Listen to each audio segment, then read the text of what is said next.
Nous sommes une fédération qui travaillons sur l'aménagement du territoire avec des élus et des techniciens.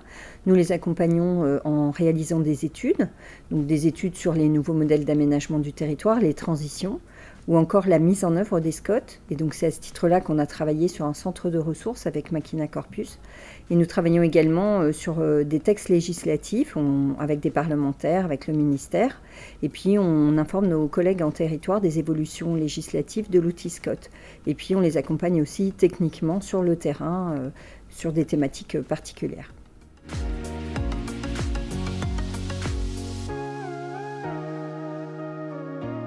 On n'avait pas de vision claire de ce qu'était la mise en œuvre des SCOT, comment les élus mettaient en œuvre leur stratégie territoriale qu'ils avaient clairement définie dans leur outil SCOT.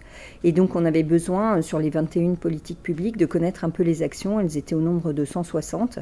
Et donc on avait besoin d'une plateforme numérique, à la fois pour avoir une remontée bottom-up inédite de ces actions de mise en œuvre, et puis de pouvoir les ranger et de les regarder cartographiquement parlant.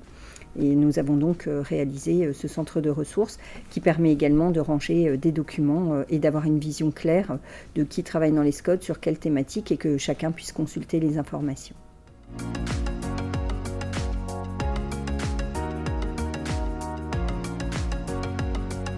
Alors ils sont de 3 ordres. Le premier atout, c'est une double interface cartographique et documentaire qui permet d'avoir accès aux fiches des territoires dans lesquelles on trouve les politiques sectorielles et les documents sur lesquels ils travaillent, des cahiers des charges ou des études. Le deuxième atout, c'est qu'ils peuvent mettre à jour eux-mêmes en temps réel, quand ils le souhaitent, leurs données. Et le dernier atout, c'est qu'ils ont un accès direct au géoportail de l'urbanisme par territoire.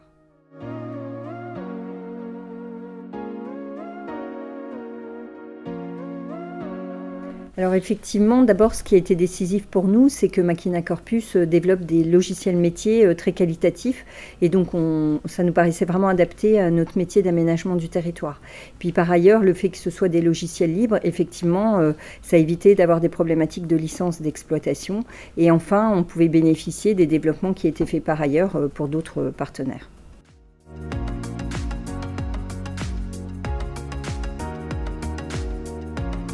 Demain, ce qu'on souhaite, c'est, puisqu'on a toute cette donnée très bien rangée dans le centre de ressources, c'est pouvoir faire des analyses thématiques et croisées qui nous permettront d'avoir une vision nationale bottom-up et d'avoir un dialogue enrichi avec les ministères, et puis aussi d'alimenter les réflexions en territoire de nos collègues.